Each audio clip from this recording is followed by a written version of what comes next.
Food SI practice set থেকে অঙ্ক শুরু করবো আজকে। Set number 4। এর আগের সেট নাম্বার 4 37 পর্যন্ত করেছিলাম, 37 পর্যন্ত। আজকে 38 থেকে যে কটা ম্যাথ আছে সবগুলোই করাবো। তো আশা করি তোমরা ভালো আছো। আর আমি যে পদ্ধতিতে অঙ্ক করাই সেই অঙ্কগুলো তোমরা বুঝতে পারো।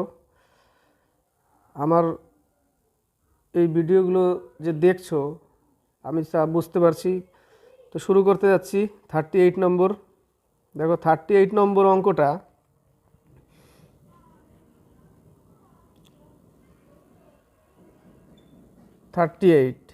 ভালো করে মনোযোগ দিবে। 38 নম্বর অঙ্ক 1/p + q + x 1/p + q + x = 1/p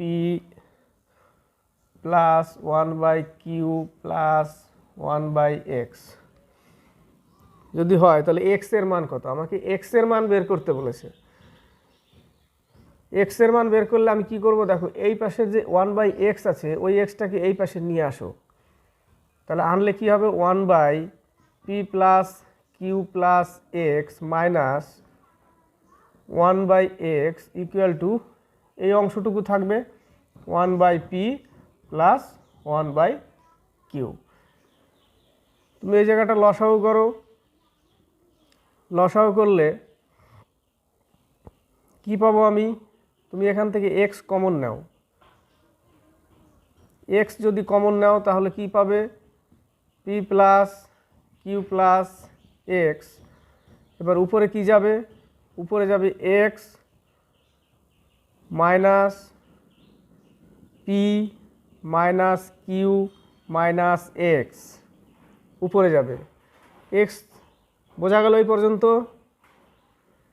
= 1/p + 1/q। তাহলে এদের লসাগু কত? pq। উপরে থাকবে কি? p + q থাকলো এটা। এবার এখানে তুমি এই x কাটতে পারো, +x - x কেটে দিলা। এবার তুমি এখান থেকে মাইনাস শুধু কমন নেবে। মাইনাস কমন নিলে কি পাবো আমি? p + q / x × p + q + x = p + q / pq। তুমি এই pq কাটতে পারো, কেটে দিলাম। তাহলে এবার আমার সমীকরণ কি দাঁড়ালো? xp + xq + x² = এই মাইনাসের সাথে গুণ করো, এটা -pq -pq। এবার কি করবে? তাহলে এবার এই যে =-pq, তাহলে আমার সমীকরণটা আবার একটু লিখে নিই। x² ঘুরিয়ে লিখছি, x² + xp + xq মাইনাস, এই পাশে মাইনাস ছিল, একে এই পাশে নিয়ে চলে আসলাম। তাহলে কি হয়ে গেল? +pq = 0 আনলাম আমি এই পর্যন্ত। এবার তুমি এখান থেকে কি কমন নেবে? x কমন নাও। কি কমন যাবে? x কমন গেলে x + p প্লাস, তুমি এখান থেকে কি কমন নেবে? এখান থেকে তুমি কিউ কমন নেবে। এখানে একটা কিউ, এখানে একটা কিউ আছে। তাহলে আমি এখান থেকে যদি কিউ কমন নেই তাহলে x + p = 0 আসলো। এবার দেখো x + q একটা কি পেলাম? x + q = 0। আর একটা কি পেলাম? x + p = 0। তাহলে আমার x = মাইনাস পিও হতে পারে। আর একটা কি হতে পারে? x = -কিউ হতে পারে। তাহলে আমার উত্তর কোনটা হবে? ডি নম্বর, -p, -q। তাহলে অ্যান্সার কি হবে? -p, -q। এটা হবে আমার অ্যান্সার। এবার 39 নম্বর ম্যাথ। 39 বলেছে একটি সমকোণী সমদ্বিবাহু ত্রিভুজের ক্ষেত্রফল 81 বর্গ সেমি হলে অতিভুজের দৈর্ঘ্য কত? সমকোণী সমদ্বিবাহু, তাহলে আমার ছবিটা কেমন হবে? সমকোণী সমদ্বিবাহু বলতে এক সমকোণ বলতে 90 ডিগ্রি, তাহলে তার এই জায়গাটা কোণ কত ডিগ্রি? 90 ডিগ্রি।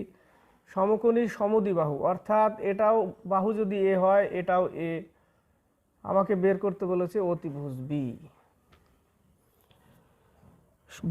এর ক্ষেত্রফল কত? 81 বর্গ সেমি। আমরা জানি ত্রিভুজের ক্ষেত্রফলের সূত্র কি? হাফ ইন্টু ভূমি কত এ, উচ্চতা কত এ, ইকুয়াল টু এটা উচ্চতা এটা ভূমি 81, তাহলে এ স্কোয়ার ইকুয়াল টু 81 ইন্টু 2 162, তাহলে এ ইকুয়াল টু 162কে আমাকে কি করতে হবে? ভাঙতে হবে। এখান থেকেই ভাঙা যায়। দেখো এই জায়গাটা 2 যদি গুণ করি, এখানে 9 ইন্টু 9 ইন্টু 2 অর্থাৎ 9√2, এখান থেকে আমি চলে আসলাম। এটা করতে হলো না আমাকে, আর একটু শর্টে চলে আসলাম। তাহলে 9√2 বাহু পেলাম। এবার অতিভুজের দৈর্ঘ্য কত? অতিভুজ আমরা কি জানি? লম্ব স্কোয়ার প্লাস ভূমি স্কোয়ার অর্থাৎ বি স্কোয়ার। তাহলে লম্ব স্কোয়ার প্লাস ভূমি স্কোয়ার, তাহলে লম্ব এটা ভূমিও এটা, তাহলে 9√2 স্কোয়ার প্লাস, তাহলে বি স্কোয়ার ইকুয়াল টু এটা 9√2 স্কোয়ার, এইটুকু পেলাম। তাহলে অতিভুজ সমান সমান বি যদি হয়, তাহলে আমি এই স্কোয়ার উঠিয়ে দিলে তাহলে আমি এটাকে কি করব? রুট ওভার করে দিলাম।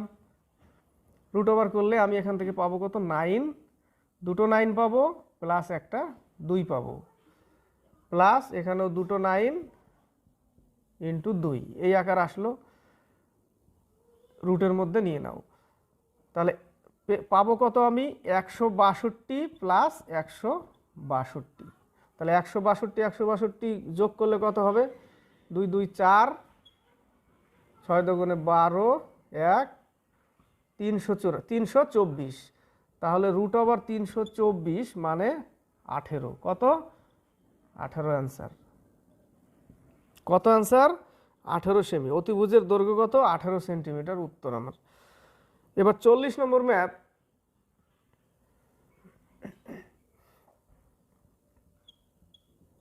40 নম্বর ম্যাথ।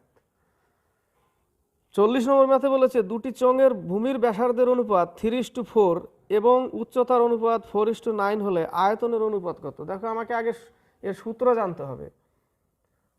এটা একটা চোঙ, এটা একটা চোঙ, বলেছে এর ব্যাসার্ধের অনুপাত 3:4, তাহলে এটা এর ব্যাসার্ধ এইটুকু 3, এর ব্যাসার্ধ এইটুকু 4। প্রথমটার উচ্চতা কত? 4, দ্বিতীয়টার 9, তাহলে এর সূত্র কি? Pi r square H. Pi r square H equal to, এটা এগুলোকে 1 1 ধরো সব, পাই আর স্কোয়ার এইচ। তাহলে এখানে মান পাই পাই কেটে ছোট করে দাও আগে, তাহলে আর স্কোয়ার মানে 3-এর স্কোয়ার কত হবে? 9, আর এর মান তো 3, এটা তো আর 9 ইন্টু এইচ কত? 4, ইস টু বসাতে পারো, সমান সমানও দিতে পারো, কোনো অসুবিধা নেই। আর এর মান কত? 4, 4 4 16, এইচ এর মান কত? 9, তো 9 9 কাটো, 4 4। এবার 41 আর 42 নাম্বার। 41 নাম্বার দেখো, বলেছে 7 অঙ্ক বিশিষ্ট এই যে x468y05 সংখ্যাটি 11 দ্বারা বিভাজ্য হলে x প্লাস y এর মান কত? দেখো 11 দ্বারা বিভাজ্য আমরা কি করব? x4648y05 একে 11 দ্বারা ভাগ করতে হবে। কত দ্বারা? 11 দ্বারা ভাগ করতে হবে। তাহলে আমরা কি করব? x - 4 plus 6, x - 4 plus 6 minus 8 plus y -0 plus 5 equal to 11 দ্বারা আমাকে ভাগ করতে হবে। তাহলে আমার থাকবে কত? দেখো এখানে ভাগ করলে থাকবে কত? 6 5 11, -12, তাহলে থাকবে কত x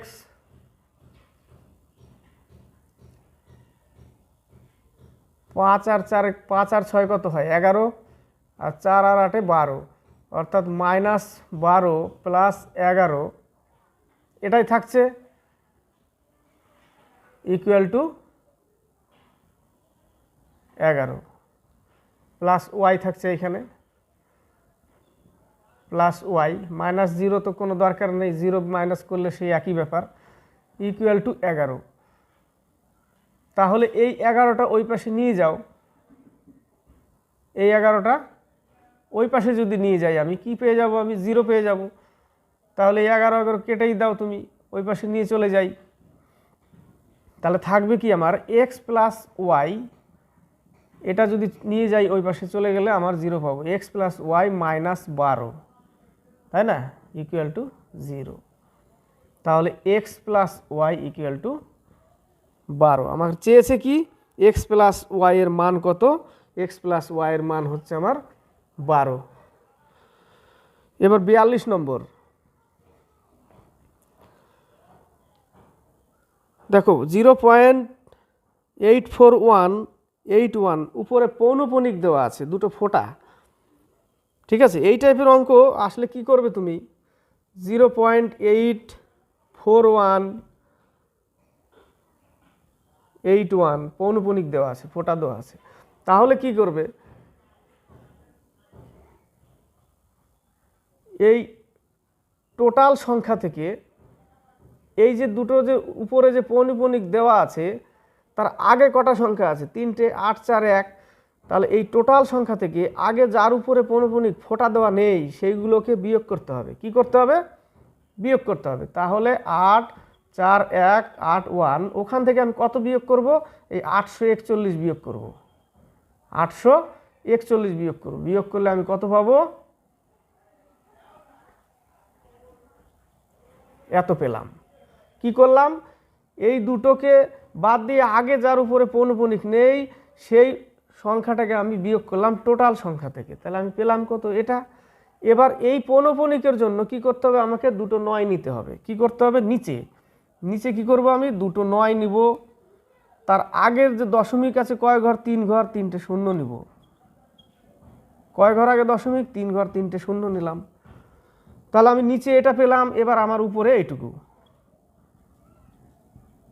উপরে আমার এইটুকু, তাহলে এটা একটু কাটাকাটি জটিল হবে, একটু বড় আকারে আসে, তাহলে আমাকে কি করতে হবে, লাস্টে আমার আসবে কত, 463, আর নিচে আসবে 550, কাটলে একটু কেটে নিবে তোমরা কাটাকাটি করে, এই আমার আকার আসবে। এবার আমাকে কি বলেছে যে হর ও লবের পার্থক্য কত, উপরে লব নিচে হর, হর আর লবের পার্থক্য কত, তাহলে হর বেশি, তাহলে আমাকে পার্থক্য করতে গেলে 550 মাইনাস 463 ইকুয়াল টু কত থাকবে, 4 হলে 7, হাতে 1, 7 আছে কত, 15 হবে 8, 87। কত উত্তর, 83 আর 44।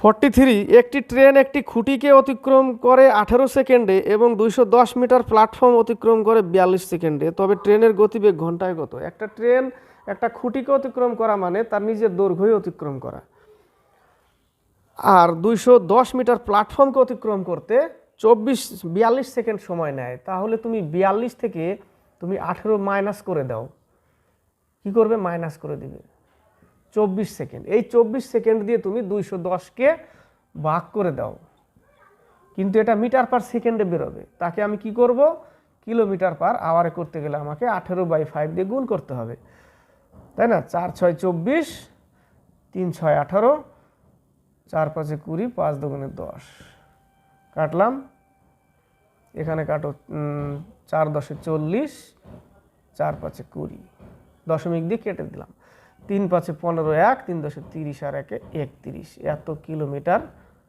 পার আওয়ার উত্তর কত, 31.5 কিমি পার ঘন্টা। এবার 44 নম্বর ম্যাথ, একজন পুরুষের কর্মক্ষমতা একজন মহিলার দ্বিগুণ। যদি একজন পুরুষ ও একজন মহিলা একত্রে একটি কাজ 10 দিনে শেষ করে, তবে একজন পুরুষ একা ওই কাজটি কত দিনে করতে পারবে। দেখো, যার ক্ষমতা বেশি তার সময় সব সময় কম লাগে, এই ক্ষেত্রে উল্টে দিতে হবে। কি করতে হবে, এখানে যদি পুরুষ লিখি আর এখানে যদি মহিলা লিখি, বলেছে একজন পুরুষ একজন মহিলার থেকে 2 গুণ ক্ষমতা সম্পন্ন, তাহলে এ যদি 2x হয় তাহলে এ হবে x। এবার এর ক্ষমতা বেশি মানে দিন কম লাগবে, তখন আমি কি করব, এর উল্টে দিব। উল্টে দিলে কি হবে, দিনে চলে আসবে, দিনে আমি নিয়ে চলে আসলাম। এবার দুজনে একসাথে কত দিনে করে, 10 দিনে। তাহলে আমরা কি জানি, a into b by a plus b, দিন বেরোয় একসাথে দুজনের। এবার আমরা কি লিখবো, তাহলে a কত x, b কত 2x, এদের যোগফল কত 3x ইকুয়াল টু 10 দিন। লিখে দিলাম 10 দিন, 10 দিনে করে। তাহলে দেখো x x কাটো, 5 দুগুণে 10 কাটলাম। এবার বজ্র গুণন করলে x ইকুয়াল টু 15 দিন বেরোলো। তাহলে পুরুষ একা ওই কাজটি কত দিনে শেষ করবে, 15 দিনে শেষ করবে। হচ্ছে 45 নম্বর ম্যাথ। 45 বলেছে কিশোর একটি দ্রব্য 20% ক্ষতিতে 7160 টাকায় বিক্রয় করে, কত টাকায় বিক্রয় করলে দ্রব্যটি থেকে 30% লাভ হবে। তাহলে আমরা কি করব, আগে আমরা ক্রয় মূল্য বের করব, যে 20% ক্ষতিতে বিক্রি করেছে কত টাকায়, 7160 টাকায়। তাহলে আমি ওখান থেকে আগে ক্রয় মূল্যটা বের করব। ক্রয় মূল্য আমার তো ধরে নি, ক্রয় মূল্য আমার সবসময় 100 টাকা, ক্ষতিতে বিক্রি করেছে মানে 80 টাকায় বিক্রি করেছে। তাহলে 100 টাকা ক্রয় মূল্য হলে বিক্রয় মূল্য 80 টাকা, আর বিক্রয় মূল্য 7160 টাকা হলে ক্রয় মূল্য কত, এই জায়গা থেকে আমি ক্রয় মূল্য বের করতে পারবো। তারপরে আমাকে কি করতে হবে, 30% লাভে বিক্রি করতে হবে। তাহলে আমি এটাকে একসাথেও করতে পারি। ক্রয় মূল্যের উপর যদি আমি 30% লাভে বিক্রি করতে যাই, তাহলে 130/100 দিয়ে গুণ করে দিলেই আমার টোটাল একসাথে কি বেরিয়ে যাবে, একসাথে বিক্রয় মূল্য বেরিয়ে যাবে।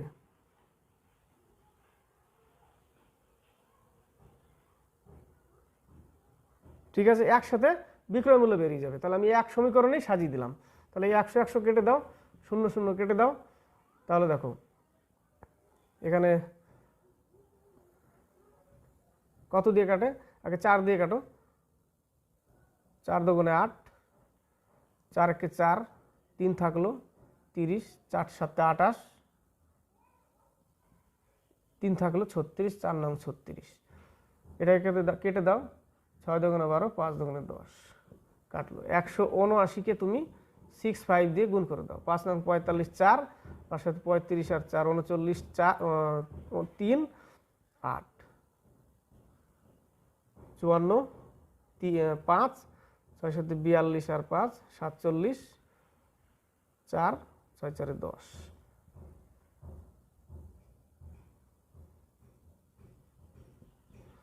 11,635 টাকা আমি এক সমীকরণে করে দিলাম অঙ্কটা। 11,635 টাকা আমাকে বিক্রি করতে হবে। এবার হচ্ছে 46 নম্বর। ক, খ ও গ এর যৌথ ব্যবসায় ক পায় লাভ্যাংশের 1/4 অংশ, খ পায় লাভ্যাংশের 1/6 অংশ এবং গ পায় 8,400 টাকা। তাহলে ক ও খ এর লাভ্যাংশের পার্থক্য কত? তাহলে আমি কি করব, টোটাল আমার এক অংশ, ওখান থেকে যদি আমি বাদ দিই, এক অংশ থেকে যদি বাদ দিই 1/6 মাইনাস 1/4 মাইনাস 1/6, এক অংশ থেকে আমি বাদ দিয়ে দেবো, 4 6 24, কত হবে এখানে 12 না, 12। তাহলে এখানে পেলাম কত, 12 3 2, থাকবে কত 5, উপরে থাকবে 7, 7/12, 7/12। এটা হচ্ছে কে, গ, এটা হচ্ছে গ। তাহলে এই গ ইকুয়াল টু এত টাকা, এই গ ইকুয়াল টু এত টাকা, তাই না? তাহলে 7 12 84। তাহলে আমার টোটাল লাভ যেটা সেটা পেলাম। আমি কি পেলাম, টোটাল লাভ। টোটাল লাভ কত, 12 স্কোয়ার কত 144, দুটো শূন্য নিয়ে নিলাম। টোটাল লাভ আমার এত টাকা, তার মধ্যে 8,400 টাকা পায় গ। এবার বাকি অংশগুলোকে কি করতে হবে, ক ও খ এর লাভ্যাংশের পার্থক্য করতে। তাহলে 100 এত টাকার 1/4, তাহলে ক পায় 3 4 12, 4 6 24, 3600 টাকা পায় ক। আর খ পাবে কত, 6 দিয়ে ভাগ করতে হবে, 6 2 12, 4 6 24, 2400 টাকা পায় গ। 3600 টাকা পায় ক আর 2400 টাকা পায় গ। এদের পার্থক্য কত, 1200 টাকা। কত টাকা, 1200 টাকা। 40 নম্বর। 47 নম্বর বলছে বার্ষিক 5% হার সুদে কত বছরে 8,000 টাকার চক্রবৃদ্ধি সুদ 1261 টাকা হবে। কত বছরে বলেছে, কত পার্সেন্ট? 5%। তাহলে 5/100 কাটলে কত পাবো? 1/20। তার মানে 20 টাকা আসল, 21 টাকা সুদ আসল। তাহলে 20 টাকা আসল, 20 আর 1 21, 21 টাকা সুদ আসলে। বোঝা গেল? এটা আসল। এবার আমার টোটাল আসল কত? 8,000 টাকা। তাহলে আমাকে যদি এখানে 8,000 টাকা করতে হয়, তাহলে আমি এখানে কি করব? এখানে তাহলে কিউব করব। কিউব করলে 8,000 টাকা, তার মানে আসল আমার চলে আসলো। তাহলে এটাকেও আমি কিউব করব, তাহলে 9,261 চলে আসবে। বোঝা গেল? 9,261 টাকা। তাহলে বলেছে লাস্টে কি বলেছে, যে সুদ 1261 টাকা। তো দেখো সুদ 1261 টাকাই হয়। তাহলে কয় বছর? 3 বছরের জন্য। উত্তর কত আমার? 3 বছর উত্তর। 3 বছর উত্তর আমার। এবার 48 নম্বর বলেছে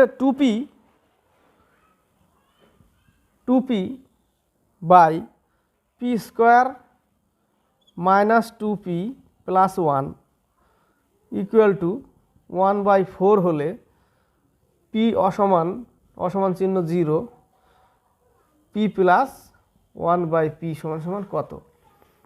এটাকে তুমি করে রাখতে পারি পি লসাগু পি, তাহলে পি স্কোয়ার প্লাস 1, এটা, তাই না? এই জায়গাটা দেখো, এই জায়গাটা তোমাকে কি করতে হবে? দুই পাশেই হাফ দিয়ে গুণ করে দাও। কি করবা?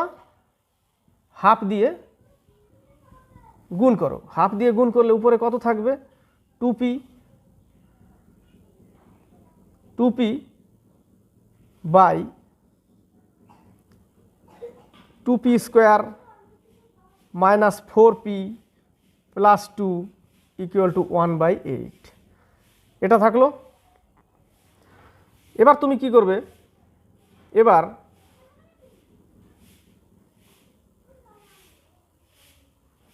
এখান থেকে যদি 2 কমন নাও, তাহলে উপরে 2 কাটা যাবে। দেখবা 2 যদি কমন নিই আমি নিচের লাইন থেকে, 2 যদি কমন নিই, তাহলে থাকবে কত? P square minus 2p plus 1, উপরে থাকবে কত? 2p, উপরে 2p থাকবে। এই 2 কেটে যাবে, তাহলে আমার থাকবে কত? থাকবে আমার P square minus 2p plus 1 equal two 8p। 8p থাকবে। বোঝা গেল? 8p থাকবে। এবার এইখানটায় দেখো, এই জায়গাটা আমি কি করতে পারি? P square plus 1, P square plus 1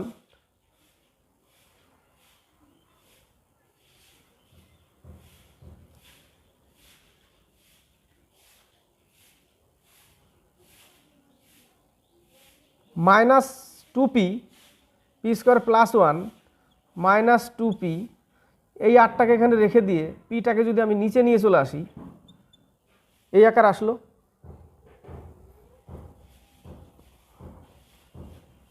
পিটাকে আমি এখানে নিয়ে আসলাম, ইকুয়াল টু এখানে কত আছে? 8 আছে, 8।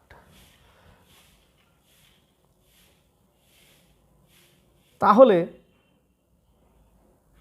এই জায়গাটা খেয়াল করো, p square plus 1 by p, এই যে p square plus 1 by p, এটা এখানে লেখা আছে p square plus 1 by p. তাহলে এই 2pটাকে ওই পাশে নিয়ে গেলে আমি কত পাবো? 2pটাকে যদি ওই পাশে নিয়ে যাই আমি 10p হয়ে যাবে,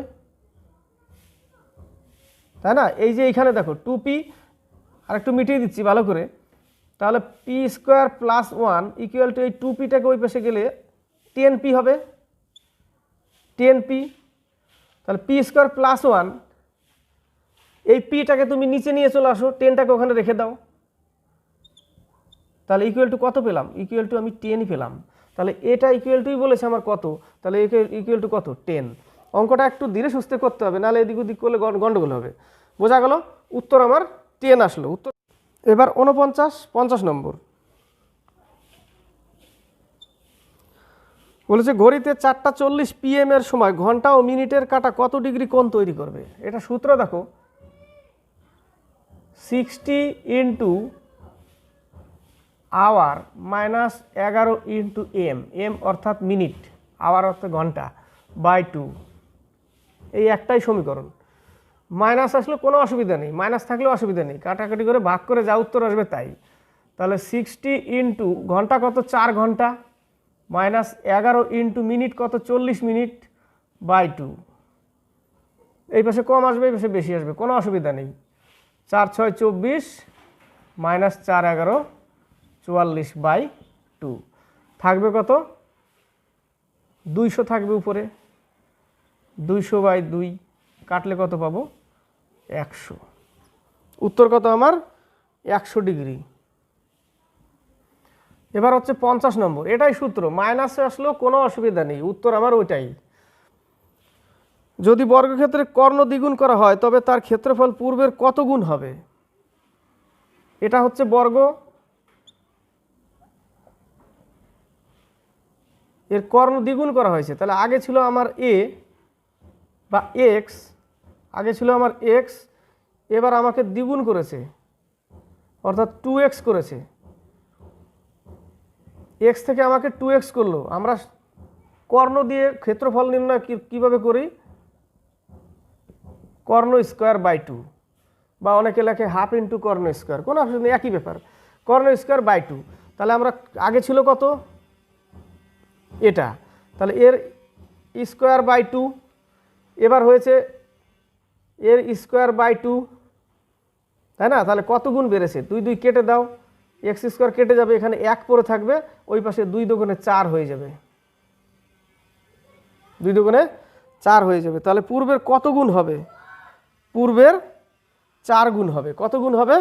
4 গুণ। 50-এর সি, আগে 1 গুণ ছিল, পরে 4 গুণ হয়ে গেল ক্ষেত্রফল। তাহলে বন্ধুরা যদি ভালো লাগে তাহলে অবশ্যই সাবস্ক্রাইব করবে, লাইক করবে, শেয়ার করবে। আজকে এই পর্যন্ত।